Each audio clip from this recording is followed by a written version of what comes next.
Hello, my name is Nazanin Andalibi, and I'm recording this video from Ann Arbor, Michigan. And this talk is about disclosure, privacy, and stigma on social media, with a particular focus on non-disclosure decisions of distressing experiences online. In his 1974 book, Arias criticizes the notion that there is a need for happiness, the moral duty, and the social obligation to contribute to the collective happiness by avoiding any cause for sadness or boredom, by appearing to be always happy, even in the depth of despair. However, people often need to tell stories of difficult life events, psychological upheavals, or emotions stemming from them, but a lot of times they don't do so. This article investigates the factors that shape people's decisions to withhold information that is stigmatizing or intimate about themselves, even in the depths of despair.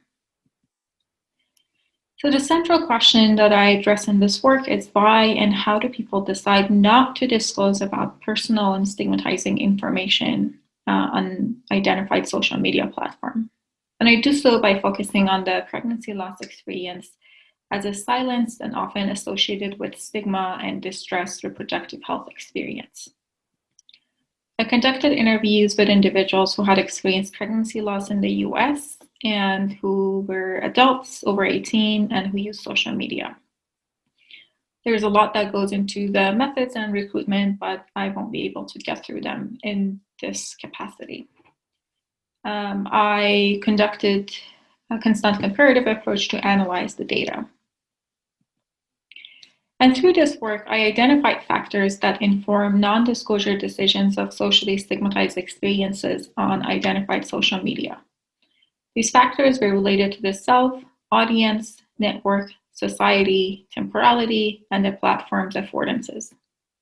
And through this, I render visible the challenges that individuals experiencing pregnancy loss face in making their experiences visible and known to networks of known ties on social media. Which aligns with the disclosure decision-making framework, which is shown here in this picture, which was introduced in 2018 by myself and Andrea Forte to explain disclosure decisions on social media when they do actually happen as it pertains to stigmatized experiences.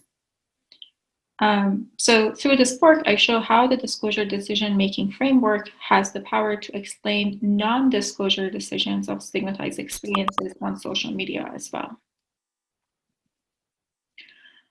I draw extensive comparisons with prior work at the intersection of social media and self-disclosure in a variety of diverse contexts. And in doing so, I identify novel decision factors that were not introduced in prior work, as well as what were common and identified in prior work across different contexts. And through this, I posit that the disclosure decision-making framework expanded to non-disclosures through this work provides a useful tool through which to systematically analyze and compare social media disclosure behaviors and research across contexts and populations.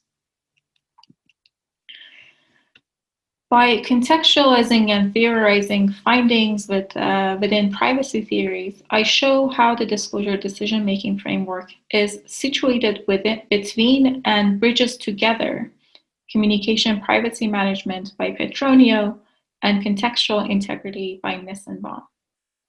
And I show how neither contextual integrity nor the communication privacy management theory completely address the barriers perceived by individuals experiencing stigma in sharing stigmatizing information about themselves with members of their social network online. And I show how the disclosure decision-making framework is that bridge. And finally, I provide design implications around removing barriers to disclosure and reducing stigma. These include mindful social media interactions that communicate care, educating potential responders about interactions perceived to be supportive, facilitating shifts in social norms and expectations, and reducing network-level barriers. Here's a summary of contributions, and I'm happy to take questions now.